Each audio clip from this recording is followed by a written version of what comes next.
ఇందిరమ్మ పక్కా ఇళ్ల పథకం, ఇల్లు లేని ప్రతి ఎస్సీ ఎస్టీ కుటుంబానికి ఇంటి స్థలంతో పాటు ఇంటి నిర్మాణానికి 6 లక్షల రూపాయలు అందజేస్తామన్నారు. ఒక్కరికన్నా అందజేసిర్రా? జూబ్లీహిల్స్లో ఎంతమందికి ఇచ్చిర్రు? రాష్ట్ర వ్యాప్తంగా ఎంతమందికి ఇచ్చిర్రు? దమ్ముంటే వివరాలు విడుదల చేస్తారా? అదేవిధంగా ఇంకా చాలా ఉన్నాయి దీంట్లో, నేను కొన్ని ముఖ్యమైనవి మాత్రమే చెప్తా ఉన్నా. విద్యాజ్యోతుల పథకం కింద ఎస్సీ ఎస్టీ విద్యార్థులు 10వ తరగతి పాస్ అయితే వాళ్ళకి 10,000, ఇంటర్ పాస్ అయితే 15,000, డిగ్రీ పాస్ అయితే డిగ్రీ పూర్తి చేస్తే 25,000, పోస్ట్ గ్రాడ్యుయేషన్ పీజీ పూర్తి చేస్తే 1,00,000 రూపాయలు, ఎంఫిల్ పిహెచ్డి పూర్తి చేస్తే ఎస్సీ ఎస్టీ యువతకు 5 లక్షల రూపాయలు అన్నారు. ఈ రాష్ట్రంలో ఈ 23 నెలల కాలంలో ఒక్కరికన్నా 10,000, 15,000, 25,000, 1,00,000, 5 లక్షలు ఇచ్చిర్రా? ఇస్తే ఆ వివరాలు విడుదల చేయాలని నేను ముఖ్యమంత్రిని డిమాండ్ చేస్తా ఉన్నా. అదే కాకుండా రెసిడెన్షియల్ స్కూల్స్, హాస్టల్స్ మరియు విదేశాల్లో విద్యకు సంబంధించి చాలా హామీలు ఇచ్చారు. ఇప్పటివరకు అంబేద్కర్ ఓవర్సీస్ స్కాలర్షిప్ కింద ఒక్కరికి ₹1 ఇయ్యలే మీరు. ఇంకా కొత్తది ఇచ్చుడు దేవుడు ఎరుగు. గతంలో పోయినటువంటి విద్యార్థులకే ఇవాళ ఆ పాత 20 లక్షల రూపాయలు మీరు డ్యూస్ రిలీజ్ చేస్తలేరు. అదేవిధంగా 236 పైచీలకు ఎస్సీ గురుకులాల్లో ఇవాళ చాలా దుర్లభమైనటువంటి పరిస్థితులు, దుర్మార్గమైనటువంటి పరిస్థితులు ఉండి డ్రాప్అవుట్స్ అయ్యి చాలామంది పిల్లలు ఆత్మహత్యలు చేసుకుంటే కనీసం వాటిని సరిదిద్దే ఆలోచన కూడా చేస్తలేరు. ఇక ఫీజు రియంబర్స్మెంట్ పథకం అయితే దాన్ని మొత్తానికి అటకెక్కిచ్చి ఇవాళ కాలేజీలన్నీ కూడా స్ట్రైక్కు పోయేటటువంటి పరిస్థితి. అంటే నాకు ఒక డౌట్ ఏమొస్తుందంటే ఈ ముఖ్యమంత్రి గారి మీద, ఆయన ఒక ఫ్యూడలిస్ట్ కాబట్టి, ఒక ఫ్యూడలిస్ట్ నేపథ్యం ఉన్నటువంటి వ్యక్తి కాబట్టి ఎస్సీ ఎస్టీ వర్గాలకు సంబంధించిన పిల్లలు చదువుకోవద్దు, వీళ్ళు చదువులకు దూరంగా ఉండాలి, అందుకనే ఈ రెసిడెన్షియల్ స్కూల్స్ నాశనం చేయాలని భావించి ఇట్లా చేస్తున్నాడు ముఖ్యమంత్రి అని అనిపిస్తుంది. విదేశాల్లో చదువుకుంటున్నటువంటి పిల్లలకు ఓవర్సీస్ స్కాలర్షిప్ అందజేయకుండా వాళ్ళు కూడా అక్కడ మధ్యలోనే డ్రాప్అవుట్ అయ్యేటటువంటి పరిస్థితులు తీసుకొస్తున్నాడు ఈ ముఖ్యమంత్రి. అంటే ఏంటంటే ఈయనకి ఎస్సీ ఎస్టీల మీద కోపం. ఈ ఎస్సీ ఎస్టీలు చదువుకోవద్దు, ఎదగొద్దు, పెరగొద్దు, వీళ్ళ కాళ్ళ కింద వీళ్ళ చెప్పు చేతల్లో తరతరాలు ఎట్లయితే గతంలో 2000 సంవత్సరాలుగా బతికిరో ఇప్పుడు కూడా గట్లనే ఉండాలనేటటువంటి ఒక ఫ్యూడలిస్ట్ అప్రోచ్తోని, ఫ్యూడలిస్ట్ ఆలోచన విధానంతో దళిత గిరిజనులకు సంబంధించి ఈ రకంగా ఈ ముఖ్యమంత్రి కానీ ఈ ప్రభుత్వం వ్యవహరిస్తున్నట్టుగా కనబడుతూ ఉంది. సాక్షాత్తు అంబేద్కర్ మహానుభావున్నే బందీ చేస్తే హైదరాబాద్ నడిబొడ్డునా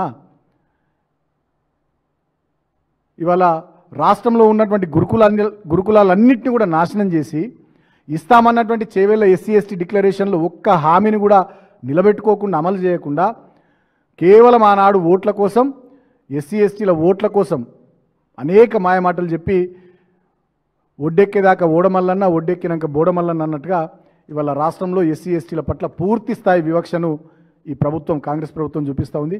అందుకనే నేను జూబ్లీహిల్స్లో ఉన్నటువంటి మా సోదరులు సోదరిమణులందరికీ విజ్ఞప్తి చేస్తూ ఉన్నా, ఇది మంచి అవకాశం.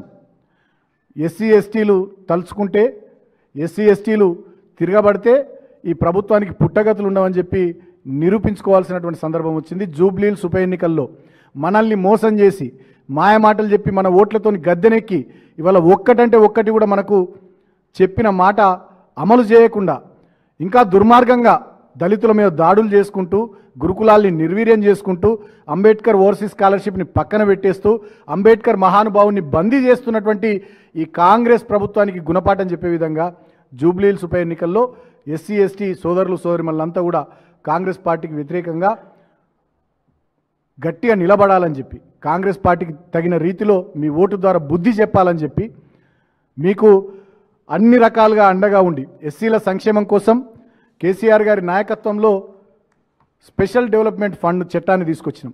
భారతదేశం లెక్కలేదు, ఫస్ట్ టైం తెలంగాణలో తీసుకొచ్చినాం. 125 అడుగుల బాబాసాహెబ్ అంబేద్కర్ విగ్రహాన్ని పెట్టినాం. 236 గురుకులాలు కేవలం ఎస్సీ పిల్లల కోసం పెట్టినాం. వాటిలో డిగ్రీ కళాశాలలు, ఇంటర్మీడియట్ కాలేజీలు కూడా ఏర్పాటు చేసినాం. అంతేకాకుండా సచివాలయానికే డాక్టర్ బాబాసాహెబ్ అంబేద్కర్ గారి పేరు పెట్టినాం. దళిత బంధు లాంటి వినూత్నమైనటువంటి పథకం, విప్లవాత్మకమైనటువంటి పథకం దళిత వర్గాల కోసం ఈ రాష్ట్రంలో తీసుకొచ్చినాం. ఇంకా చెప్పుకుంటూ పోతే అనేక రకాలైనటువంటి కార్యక్రమాలు దళిత వర్గాల కోసం ఆనాడు బీఆర్ఎస్ పార్టీ కేసీఆర్ గారి నాయకత్వంలో చేసింది. కాబట్టి దళిత గిరిజన వర్గాలు ఈ ఎస్సీ ఎస్టీ డిక్లరేషన్ పేరిట మనల్ని మోసం చేసిన కాంగ్రెస్ పార్టీకి బుద్ధి చెప్పాలి ఈ జూబ్లీహిల్స్ ఉప ఎన్నికల్లో. అదేవిధంగా మన కోసం ఎన్నో కార్యక్రమాలు చేసి మనకు అన్ని రకాలుగా అండగా నిలబడ్డటువంటి బీఆర్ఎస్ పార్టీని మీరు జూబ్లీహిల్స్ ఉప ఎన్నికల్లో ఆశీర్వదించి అధికార పార్టీకి కర్రుగాల్చి వాత పెట్టాలని చెప్పి ఈ సందర్భంగా నేను విజ్ఞప్తి చేస్తా ఉన్నా. Thank you.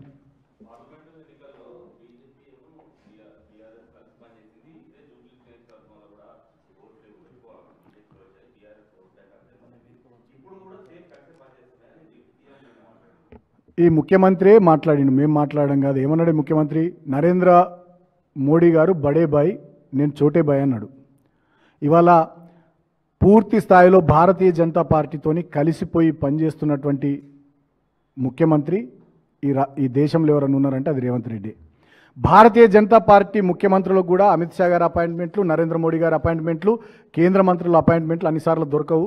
కానీ మన ముఖ్యమంత్రి రేవంత్ రెడ్డికి ఇట్లా అడగంగానే అట్లా అపాయింట్మెంట్లు దొరుకుతాయి. ఆయననే చెప్పిండు, మేము చెప్పడం కాదు కదా. ఆయన ఏమన్నాడు? గతంలో ఆర్ఎస్ఎస్లో పనిచేసినా, ఏబీవీపీలో పనిచేసినా నా జీన్స్లోనే అది ఉన్నదని చెప్పి ముఖ్యమంత్రి రేవంత్ రెడ్డి గారే అన్నారు. ఆనాడు పార్లమెంట్ ఎన్నికల్లో ముఖ్యమంత్రి స్వయంగా చెప్పిండు. ఏమన్నాడు? అయితే మా కోటేరి లేకుంటే వాళ్ళ కోటేరి అని చెప్పి ఆనాడే మాట్లాడిండు. వాళ్ళతోని వేదికలు పంచుకుంటూ ఇవాళ బీజేపీ నాయకులతో వేదికలు పంచుకుంటూ తిరుగుతున్నది ఈ ముఖ్యమంత్రి. అటు కేంద్ర ప్రభుత్వం మీదనైనా ఇటు రాష్ట్ర ప్రభుత్వం మీదనైనా పూర్తి స్థాయిలో పోరాటం చేస్తూ గట్టిగా నిలబడుతున్నటువంటి పార్టీ బీఆర్ఎస్ పార్టీ. ఇవాళ భారతీయ జనతా పార్టీ, కాంగ్రెస్ పార్టీ రెండు కూడా కలిసిపోయి బీఆర్ఎస్ను దెబ్బతీయాలనే కుట్ర పార్లమెంట్ ఎన్నికల నుంచి వాళ్ళు చేస్తూనే ఉన్నారు. అసెంబ్లీ ఎన్నికల ముందు కూడా వాళ్ళు చేసిర్రు.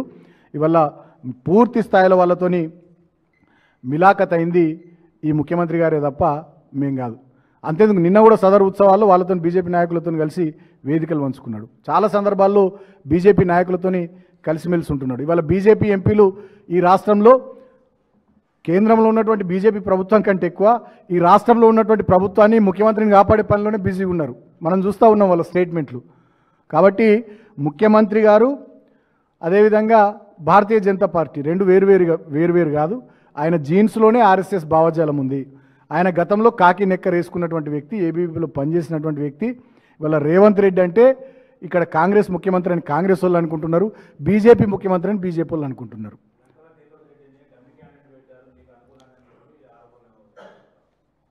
అసలు గతంలో భారతీయ జనతా పార్టీ ఎంపీ అభ్యర్థుల మీద డమ్మీ క్యాండిడేట్లను కాంగ్రెస్ పార్టీ తరపున పెట్టింది ఈ ముఖ్యమంత్రి రేవంత్ రెడ్డి. పార్లమెంట్ ఎన్నికల సందర్భంలో చాలామందిని సీట్లు అటు ఇటు మార్చి డమ్మీలను తీసుకొచ్చి పెట్టి భారతీయ జనతా పార్టీ 8 ఎంపీ సీట్లు గెలవడానికి ఈ రాష్ట్రంలో ప్రముఖ పాత్ర పోషించింది రేవంత్ రెడ్డి. ఆయననే చెప్పిండు. ఏమని చెప్పిండు ఆయన? అయితే కాంగ్రెస్ కోటేరి లేకుంటే బీజేపీ కోటేరి అని ఆనాడు పార్లమెంట్ ఎన్నికల సందర్భంలో ఆయననే చెప్పిండు. ఆయన సొంత నియోజకవర్గం కొడంగల్. మరి ఆ కొడంగల్ నియోజకవర్గం ఉన్నటువంటి మహబూబ్ నగర్ పార్లమెంట్ స్థానము ఈయన బీజేపీని ఎందుకు గెలిపించిండు? ముఖ్యమంత్రి అయ్యుండి ఈయన కాంగ్రెస్ని గెలిపించాలి కదా, బీజేపీని ఎందుకు గెలిపించిండు? సో మల్కాజ్గిరి నుండి గతంలో ఆయన ఎంపీ ఉండే, ఆ మల్కాజ్గిరిలో కూడా బీజేపీని గెలిపించింది తప్ప కాంగ్రెస్ని గెలిపేలే. కాబట్టి ఆయన డిఎన్ఏలోనే ఆర్ఎస్ఎస్ రక్తం ఉంది. ఆయన కాకి నెక్కర్ వేసుకొని శాఖలకు పోయినోడు, గతంలో ఏబీవీపీలో పనిచేసినోడు. ఇవి మేమంటలేము, ఆయననే అన్నాడు. కాబట్టి ఆయన భారతీయ జనతా పార్టీ కోసమే పనిచేస్తున్నాడు. ఆయన భారతీయ జనతా పార్టీ రెండు వేరు కాదు.